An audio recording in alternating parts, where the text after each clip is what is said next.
Hello students, how are you all. I hope आप सब सही होंगे, अच्छे से पढ़ाई कर रहे होंगे और आप 7th क्लास में हैं। ये सोचकर आप अपनी पढ़ाई को ऐसे नहीं छोड़ सकते कि कोरोना काल चल रहा है और स्कूल नहीं लग रहे हैं। आपको अपना बेस बनाना है ताकि ये आगे एग्ज़ाम में आपके काम आए। और जो लोग एग्ज़ाम की तैयारी कर रहे हैं जैसे सीटेट वगैरह, तो वो उन लोगों के लिए भी ये इम्पोर्टेंट है। लेकिन वो लोग जब ये देखें तो वो इसकी स्पीड जो है 2x पर करके देखें ताकि उनका टाइम बच जाए। ठीक है, चलिए शुरू करते हैं। टेक्स्ट बुक की जो एक्सरसाइज है 2nd चैप्टर की 7th क्लास की, जिसका नाम है nutrition in animal. 2nd chapter है ये। इसमें क्वेश्चन आंसर सीरीज़ हम 1st चैप्टर कर चुके हैं, अब 2nd चैप्टर शुरू करते हैं। फिल इन द ब्लैंक्स, हमें इनमें फिल करना है। The main step of nutrition in human are, जो ह्यूमन में न्यूट्रिशन के स्टेप हैं उसकी एक फ़नी सी ट्रिक मैं बताती हूँ आपको। जैसे इंजेशन, डाइजेशन, एब्जॉर्प्शन, असिमिलेशन और इजेशन। ठीक है, ह्यूमन में जो खाने की प्रोसेस है आप उसको डॉक्टर आजकल जो क्या करते हैं, डॉक्टर्स का क्या कहते हैं लोग कि इंजेक्शन देते हैं पहले। तो इंजेक्शन से क्या कोरिलेट करोगे आप? इंजेशन। इंजेक्शन जो होता है उससे आप इंजेक्शन याद करोगे। फिर इंजेक्शन देके मार देते हैं डॉक्टर, है ना, उससे डाइजेशन याद करोगे। डाई से मारना और डाइजेशन। फिर उसे बोलते हैं अब ऐसे ही आगे चलेगा, क्योंकि मारने के बाद वो क्या करते हैं, वेंटिलेटर पे उसे रख देते हैं और घर वालों से पैसे ऐंठते रहते हैं। तो इंजेक्शन देके मार डालते हैं, अब ऐसे ही आगे चलेगा। ठीक है, इंजेक्शन, डाइजेशन, अब से एब्जॉर्प्शन, ऐसे ही असिमिलेशन और आगे मतलब इजेशन। ठीक है, इस तरह से आप याद कर सकते हो। लेकिन एक ये ट्रिक है बस, ऐसा डॉक्टर्स का कोई मकसद नहीं होता, वरना तो हर इंसान मरा हुआ होता। लेकिन कहीं कहीं डॉक्टर्स कर देते हैं जिससे पूरा प्रोफेशन, खैर छोड़िए, वो हमारा काम नहीं है। हमें तो सिर्फ एक ट्रिक यूज़ करनी थी जो हमने कर ली। लार्जेस्ट ग्लैंड है जो ह्यूमन बॉडी में, वो क्या है? लार्जेस्ट का L और लीवर का L। ठीक है, तो लीवर ही आपको याद रहेगा कि जो लीवर होता है वो कमज़ोर हो जाता है, स्वेलिंग हो जाती है, कई बार ऐसी दिक्कतें नॉर्मल भी आती हैं लोगों को। तो लार्जेस्ट ग्लैंड क्या है? लीवर है। Stomach release hydrochloric acid and dash juices which act on. Stomach में क्या रिलीज होता है? एक तो हाइड्रोक्लोरिक एसिड। एसिड क्या करता है? जो एक्स्ट्रा बैक्टीरिया होते हैं जो हमारी बॉडी के नहीं होते हैं उनको वो किल कर देता है। ठीक है, दूसरा कौन सा जूस है जो वो खाने में काम करता है? दूसरा होता है डाइजेस्टिव जूस। पचाने का जो जूस होता है वो क्या करता है? हमारा पेट रिलीज करता है, जो खाना पचाने में हेल्प करता है। उसके बाद आता है inner wall of small intestine has many finger like outgrowth called villi. जो हमारी जो सेल डाइजेस्टिव ट्रैक है जिसमें स्मॉल इंटेस्टाइन है उसमें ग्रोथ्स हैं, है ना, फिंगर लाइक ग्रोथ्स हैं। ये मैंने एक और शॉर्ट नोट्स की सीरीज़ में भी बताया है, बहुत इंपॉर्टेंट है, आपको पता होना चाहिए कि ये क्या करता है? एब्जॉर्प्शन इंक्रीज करता है और उसका सरफेस एरिया भी इंक्रीज करता है ताकि मैक्सिमम एब्जॉर्प्शन हो सके। उसके बाद आता है amoeba digest its food in. Amoeba कहाँ डाइजेस्ट करता है? जो अमीबा होता है ना, जिसकी कोई शेप ही नहीं होती, उसके बॉडी में फूड वैक्यूल होता है, वो वहाँ पे उसको डाइजेस्ट करता है, क्योंकि यूनिसेलुलर ऑर्गेनिज्म है, पता होना चाहिए कि कहाँ डाइजेशन हो रहा है। अब हमें करने हैं ट्रू फॉल्स। ठीक है, digestion of starch starts in the stomach. ये फॉल्स है, स्टार्च का डाइजेशन स्टमक में नहीं होता। अगर नहीं होता है तो कहाँ होता है? अगर आपने ये शॉर्ट नोट वाली सीरीज सुनी है तो उसमें आपको पता चल जाएगा कि डाइजेशन जो है स्टार्च का वो कहाँ शुरू होता है। टंग help in mixing food with saliva. ये तो वेरी सही बात है ना, इम्पोर्टेंट पॉइंट है, बहुत ज़्यादा इम्पोर्टेंट पॉइंट है कि जो टंग है वो मिक्स करती है फूड से स्लाइवा को। ठीक है, फिर वो खाने को स्वेलोइंग में भी हेल्प करती है, जो हमारे ओएसोफेगस है उसमें खाने को पास करती है। Gall bladder temporary store bile. Gall bladder है, बाइल को स्टोर करता है, ये बिल्कुल सही है। मैंने एल वाली ट्रिक बताई थी शॉर्ट नोट्स की सीरीज़ में, आप देख सकते हैं। Ruminant bring back swallowed grass into the stomach into the mouth and chew it for some time। हाँ, देखिए जो रूमिनेंट एनिमल्स होते हैं ये क्या करते हैं, खाने को वापस से मुंह में ले आते हैं और दोबारा से च्यू करते हैं। क्या ऐसा होता है? बिल्कुल ऐसा ही होता है, क्योंकि घास जो होती है वो उसको चबाने के लिए उनके पेट में एक और हिस्सा होता है, उसमें वो दोबारा से डाइजेस्ट करके वो भेजते हैं, पहले स्टोर करते हैं एक हिस्से में। ये भी मैंने शॉर्ट नोट की सीरीज़ में आपको बताया है, लेकिन अगर इतना ही आपको आता है तो ठीक है। अगर ऑब्जेक्टिव टाइप क्वेश्चन आते हैं तो वो सीरीज़ आपके लिए बहुत ज़रूरी है। ठीक, सेकंड क्वेश्चन, थर्ड क्वेश्चन है tick S for the correct answer in the following. Fat is completely digested in, fat कहाँ पे डाइजेस्ट होती है? स्मॉल इंटेस्टाइन में। मैक्सिमम डाइजेशन कहाँ होता है, एब्जॉर्प्शन कहाँ होता है? स्मॉल इंटेस्टाइन में। अब यहाँ पे फैट का जो है डाइजेशन वो भी स्मॉल इंटेस्टाइन में। फिर है water from undigested food is absorbed mainly इन, जो खाना है उसमें से अनडाइजेस्टेड खाने में से पानी का एब्जॉर्प्शन कहाँ होता है? तो लार्ज इंटेस्टाइन में। ठीक है, लार्ज इंटेस्टाइन में मेनली पानी का एब्जॉर्प्शन होता है, लेकिन कुछ एक मिनरल का भी हो जाता है, इसलिए जो यहाँ पे लिखा हुआ है वो सही है, पर मैक्सिमम जो वाटर का जो डाइजेशन का प्रोसेस है वो कंप्लीट हो जाता है हमारी स्मॉल इंटेस्टाइन में। उसके बाद हमें मैच करना है फॉलोइंग्स को। देखिए ये मैंने यहाँ पे किया है मार्क, जो फूड कंपोनेंट है ये एक दिया हुआ था, प्रोडक्ट है ये डाइजेशन का। ठीक है, कार्बोहाइड्रेट टूट के इसमें कन्वर्ट हो जाते हैं शुगर में, कार्बोहाइड्रेट को एक तरह से शुगर भी बोल सकते हैं। प्रोटीन्स क्या हैं? प्रोटीन कन्वर्ट हो जाते हैं अमाइनो एसिड, या फिर आप बोल सकते हो जो प्रोटीन के मोनोमर है वो अमाइनो एसिड हैं, या फिर ऐसे कह सकते हो जो अमाइनो एसिड है वो कंबाइन करके प्रोटीन बनाते हैं। उसी तरह से फैट के मोनोमर क्या हैं? फैटी एसिड्स हैं, ग्लिसरॉल है। ठीक है, फैटी एसिड मोनोमर हो गए और फैटी एसिड कंबाइन करके फैट बनाते हैं। तो ये आसान था।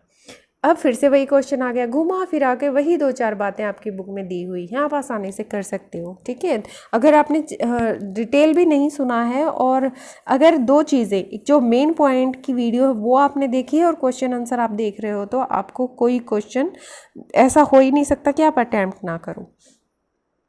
What are villi? विलाई क्या होते हैं? फिंगर लाइक प्रोजेक्शंस हैं, मैंने यहाँ पे हाईलाइट किया हुआ है, बोल्ड करके छोड़ा हुआ है ना। What are their function, what is their function and location? जब भी आप क्वेश्चन करते हो तो आप अगर इसको यहाँ पे शुरू में विलाई डाल दो और फिर अगर आप थोड़ा सा ये लाइन लिख दो, फिंगर लाइक प्रोजेक्शंस। ठीक है, और फिर inner wall of the small intestine, ये भी बता ही सकते हो। जब आपको ये पता है कि ये फिंगर लाइक प्रोजेक्शन है, इतना जिसको याद हो गया आगे वाला भी हो ही जाएगा। लोकेशन कहाँ होता है? इनका लोकेशन स्मॉल इंटेस्टाइन में होता है। ठीक है, फंक्शन क्या है इनका? देखिए मैंने लोकेशन को भी अलग से बोल्ड करके लिखा हुआ है। अगर आप भी एग्जाम में ऐसे लिखेंगे तो ये 5 नंबर का क्वेश्चन भी होगा तो आपको मार्क्स ज़रूर मिलेंगे, और आप उसमें डायग्राम भी बना सकते हो, इस तरह से विलाई होती है। ठीक है, और यहाँ पे लिख सकते हो, यहाँ पे ब्लड वेसल्स भी पास हो रही होती हैं, तो ये क्या है? विलाई। ये क्या है? Small intestine. ये ट्रिक होती है आपको मार्क्स गेन करने की। ठीक है, फंक्शन क्या है? इंक्रीज करता है सरफेस एरिया को, वहाँ पे मैक्सिमम अब्जॉर्प्शन हो जाता है। बाइल जो प्रोड्यूस्ड होता है ये कहाँ प्रोड्यूस होता है? ठीक है, तो बाइल जो है वो लीवर में प्रोड्यूस होता है, और स्टोर कहाँ होता है? गॉल ब्लैडर में। ये तो एक्स्ट्रा नॉलेज हो गई। Which component of the food does it help to digest? ये कौन से फूड कंपोनेंट को डाइजेशन में हेल्प करता है? एक्चुअली बाइल जो है स्टोर होता है गॉल ब्लैडर में, और ये फैट के डाइजेशन में हेल्प करता है। समझ गए? कोई ज़रूरत नहीं थी इसमें टेंशन लेने की, यहाँ पे फैट को और बोल्ड करना था मैंने ताकि आप याद कर सकते आराम से। ठीक है, name the type of carbohydrate that can be digested by ruminants but not bye humans, give the reason also. ये बहुत ज़्यादा इंपॉर्टेंट है, बहुत ज़्यादा। अगर आप किसी प्राइवेट स्कूल की भी तैयारी करते हैं ना, मतलब टाइम पास के लिए, चलो जो गवर्नमेंट जॉब लगे तब तक मैं प्राइवेट पढ़ा लूँ, तो वहाँ पे ये क्वेश्चन ज़रूर होता है। Cellulose is the carbohydrate that can be digested by ruminants. Cellulose का कार्बोहाइड्रेट है जो रूमिनेंट्स ही डाइजेस्ट करते हैं, ह्यूमन नहीं कर सकता। क्यों? क्योंकि रूमिनेंट्स के पास एक सैक लाइक स्ट्रक्चर होता है स्मॉल इंटेस्टाइन और लार्ज इंटेस्टाइन के बीच में। ठीक है, जो सेलुलोज होता है वो स्टोर होता है, of the food is digested by the action of certain bacteria which are not present in human being. ठीक है, सेल्यूलोज के लिए जो बैक्टीरिया होते हैं वो उस सैक लाइक स्ट्रक्चर में प्रेजेंट होते हैं जो स्मॉल इंटेस्टाइन और लार्ज इंटेस्टाइन के बीच में प्रेजेंट होता है। रूमिनेंट एनिमल में जो घास चारा खाते हैं उनके पेट में होता है। फिर वो क्या करते हैं कि उसमें से बैक्टीरिया उसको डाइजेशन में हेल्प करते हैं। उसके बाद है why do we need instant energy from glucose. हमें ग्लूकोज से इंस्टेंट एनर्जी की ज़रूरत क्यों होती है? एक्चुअली आजकल ग्लूकोज की बात नहीं है, हमें हर चीज़ इंस्टेंट चाहिए। मतलब 2 मिनट में मैगी तैयार, 2 मिनट में रसगुल्ला बना लो, इंस्टेंट ग्रेडियंट्स मिल जाते हैं, इंग्रेडिएंट्स होते हैं उनको सिर्फ डालो रसगुल्ला बन गया। इस तरह से हमें हर चीज़ इंस्टेंट चाहिए। लेकिन ग्लूकोज तो बहुत सालों से, मतलब जब पैदा भी नहीं हुए थे तब से ही ग्लूकोज है कि ग्लूकोज की ड्रिप लगा दी और वो ठीक हो गया, है ना। बहुत सारी ऐसी हैं धारणाएं। तो ग्लूकोज की ज़रूरत क्यों होती है? एनर्जी क्या करती है ऐसा? इजीली ब्रेक डाउन हो जाती है सेल में। ग्लूकोज जो है वो बहुत आसानी से टूट जाती है सिर्फ ऑक्सीजन की हेल्प से, which provide instant energy to the organism, जिससे बहुत जल्दी एनर्जी मिल जाती है ऑर्गेनिज्म को। बीमार जो होता है उसको तो चाहिए जल्दी जल्दी। Glucose does not need digestion, इसको डाइजेशन की ज़रूरत नहीं होती और ये डायरेक्टली एब्जॉर्ब हो जाता है ब्लड में। ये बहुत इंपॉर्टेंट है। बच्चे ये सोचते हैं ये तो मेरे काम की चीज़ नहीं है, चलो छोड़ देंगे तो क्या हो जाएगा। लेकिन नहीं, आपने छोड़ना नहीं है। इतना पढ़ रहे हो तो इतना याद करने में क्या है, और याद भी नहीं करना इसको, तो बस इतना कि वो इजीली ब्रेक हो जाता है, ऑक्सीजन की प्रेजेंस में ही टूट जाता है, उसको डाइजेशन की ज़रूरत नहीं होती। एक ही बात है और उसको बार बार घुमा दिया और डायरेक्टली अब्जॉर्ब हो जाती है। ये नई बात है। इसको अलग से एक लाइन में लिख दोगे ना, जैसे सपोज यहाँ पे आपका पैरा पूरा ख़त्म हो गया, पैराग्राफ, ठीक है, एक लाइन छोड़ के और फिर इसको लिख दोगे तो टीचर को लगेगा भाई बहुत बड़ा डॉक्टर बनने वाला है ये, इसको तो पूरे मार्क्स दे दो। Which part of the digestive canal is involve in? देखिए, एब्जॉर्प्शन में कौन सा हेल्प करता है? स्मॉल इंटेस्टाइन में। एब्जॉर्प्शन कहाँ होता है मैक्सिमम फूड का? स्मॉल इंटेस्टाइन में। च्यूविंग कहाँ होता है? माउथ में। कहाँ चबाते हैं? मुंह में। बैक्टीरिया किल कहाँ होते हैं? स्टमक में, क्योंकि वहाँ पे एसिड रिलीज होता है ना। और कंप्लीट डाइजेशन कहाँ होता है फूड का? स्मॉल इंटेस्टाइन में। ठीक है, उसके बाद है फॉर्मेशन ऑफ फिकस पॉटी कहाँ बनती है? लार्ज इंटेस्टाइन में। ठीक है, क्वेश्चन नंबर 10। ये 10 यहाँ कैसे आ गया भाई?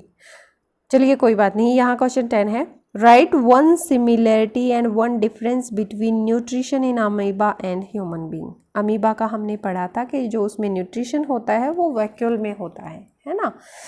अब इसमें सिमिलरिटी पढ़ लेते हैं पहले। Digestive juice in amoeba are secreted into food vacuole. Food vacuole में सिक्रेट होते हैं डाइजेस्टिव, और ह्यूमन बीइंग में डाइजेस्टिव जूस सिक्रेट होते हैं स्टमक में और स्मॉल इंटेस्टाइन में। ठीक है, ये डिफरेंस हो गया। जूस कन्वर्ट, ये जूस अब क्या काम करता है कि कॉम्प्लेक्स फूड को स्मॉलर सिंपलर सोल्यूबल फॉर्म में, एब्जॉर्बेबल फॉर्म में, जिसको एब्जॉर्ब कर सकती है बॉडी, उसमें कन्वर्ट कर देता है। अब डिफरेंस क्या है इन दोनों के बीच में? ठीक है, amoeba capture the food with the help of pseudopodia. Pseudopodia जो उसके मोमेंट में हेल्प करते हैं, उसकी से वो क्या करता है, अपने फूड को पकड़ता है, एंगल्फ करता है, इसे निगल जाता है, और ह्यूमन बीइंग अपने मुंह से खाने को पकड़ते हैं। उसके बाद आता है कि जो मैच करने वाला क्वेश्चन होता है उसकी ट्रिक क्या होती है। देखिए, आपको पता है स्लेवरी ग्लैंड तो कहाँ होगा? स्लाइवा में। पहले आप ये देखें कि इसमें दिया क्या क्या हुआ है। इधर वाले में स्टमक है, लीवर है, रेक्टम है, स्मॉल इंटेस्टाइन, लार्ज इंटेस्टाइन। इसको आपने इतनी बार कर लिया कि आपको इंस्टेंटली आपको पता होना चाहिए कि कहाँ क्या होता है। अब स्टोमक जब भी आप पढ़ोगे तो इसमें एसिड रिलीज होता है, मेन चीज़, तो एसिड वाला ढूंढ लो। अगर अब इसको देखो, बाइल जूस सिक्रीट होता है, storage and digested food, ficus कहाँ होता है, salivary secretion, acid release, digestion complete कहाँ होता है, एब्जॉर्प्शन ऑफ वाटर कहाँ होता है। तो इसमें कुछ बताने की ज़रूरत नहीं है। अगर आप इनको भी देखोगे ना एक बार, तो आप सीधा ढूंढोगे एब्जॉर्प्शन ऑफ वाटर कहाँ होता था, लार्ज इंटेस्टाइन में। कंप्लीट डाइजेशन कहाँ होता है, स्मॉल इंटेस्टाइन में। अब स्लेवरी ग्लैंड स्लाइवा से मिलता ही है। ठीक है, स्टमक में एसिड रिलीज होता है, कितने बच गए, 2। लीवर में आपको पता है बाइल जूस सिक्रेट होता है। ठीक है, रेक्टम के क्या है, जो स्टोर करता है अनडाइजेस्टेड फूड। रेक्टम क्या है, लार्ज इंटेस्टाइन का पार्ट है। तो ये थोड़ा सा कंफ्यूज करने के लिए है बस, कि आपको रेक्टम भी दे देंगे और लार्ज इंटेस्टाइन भी दे देंगे। वैसे तो आपने लार्ज इंटेस्टाइन में पढ़ा था, लेकिन वाटर का एब्जॉर्प्शन मैक्सिमम जो होता है, ज़्यादा होता है, वो लार्ज इंटेस्टाइन में होता है। तो ये भी चीज़ सेम है। तो इस तरह से आप आसानी से क्वेश्चन को कर सकते हो। उसके बाद है, अगर आपको इस तरह से कोई डायग्राम दिया जाए, ये आपकी एनसीईआरटी की बुक में दिया हुआ है, तो आपने लेबल करना है, इसमें यहाँ निशान लगा दे, यहाँ लगा दे, यहाँ लगा दे, यहाँ लगा दे, यहाँ लगा दे, कहीं पे भी अगर वो लिखें तो क्या है आप बता सकते हो आसानी से। ये जो इस तरह का शेप होता है वो हमारे स्टमक का होता है, ये लिखा। ये जो पत्ती का तरह का होता है, लीफ की तरह, वो पैनक्रियाज होता है हमारा। और ये जो थैले पाउच की तरह होता है, ये गॉल ब्लैडर की तरह होता है। ये जो सबसे बाहर वाली है, ये लार्ज इंटेस्टाइन है, इसमें तो कुछ। और सबसे छोटी वाली है, ये बड़े साइज़ की होती है, बहुत ऐसे जैसे हम रस्सियों को लपेट देते हैं इस तरह से होती है हमारे पेट में। यहाँ मैक्सिमम अब्जॉर्प्शन होती है, ये स्मॉल इंटेस्टाइन होती है। रेक्टम हमारा लार्ज इंटेस्टाइन का ही पार्ट है, ठीक है। और ये एनस है हमारे पोटी को बाहर निकालने की, तब जो पोर है वो, ठीक। उसके बाद आता है, can we survive only on raw leafy vegetable grass, discuss. क्या हम सर्वाइव कर सकते हैं ऐसे लीफी वेजिटेबल्स पे, पत्तों पे ही समझ लो। Animal, fungi, bacteria, non green plant and human being do not have the ability to make their own food. इनके पास ताकत तो है नहीं कि अपना खाना खुद बना ले, है ना। खाना खुद बनाने का मतलब है कि सिंथेसाइज कर लें। They depend upon autotroph for their food directly और इनडायरेक्टली। ऑटोट्रॉफ्स क्या हैं? प्लांट हैं। हम ये भी लिख सकते थे कि वो अपने खाने के लिए प्लांट्स पे डिपेंड करते हैं, डायरेक्टली या इनडायरेक्टली। जो ग्रीन प्लांट हैं, वेजिटेबल्स हैं जैसे, वो सोलर एनर्जी को ट्रैप करते हैं और अपना खाना खुद बनाते हैं और ग्लूकोज बनाते हैं, ठीक है। वो कार्बोहाइड्रेट जो बनाते हैं in the form of glucose, आप समझ सकते हो। So can we say that leafy vegetables and grass can provide sufficient energy to help us to survive. क्या हम ये कह सकते हैं कि हम वेजिटेबल्स के ऊपर ही डिपेंड करते हैं, मतलब जी सकते हैं? तो बिल्कुल हम जी सकते हैं। सफिशिएंट एनर्जी हमें जो चाहिए वो हमें ग्रास से मिल सकती है आसानी से, कोई दिक्कत नहीं है, ठीक है। तो ये था हमारा चैप्टर 2 और बहुत आसान है। आप अगर एक बार इसे आंख बंद करके भी सुनेंगे ना तो आपको बहुत आसानी से ये याद हो जाएगा।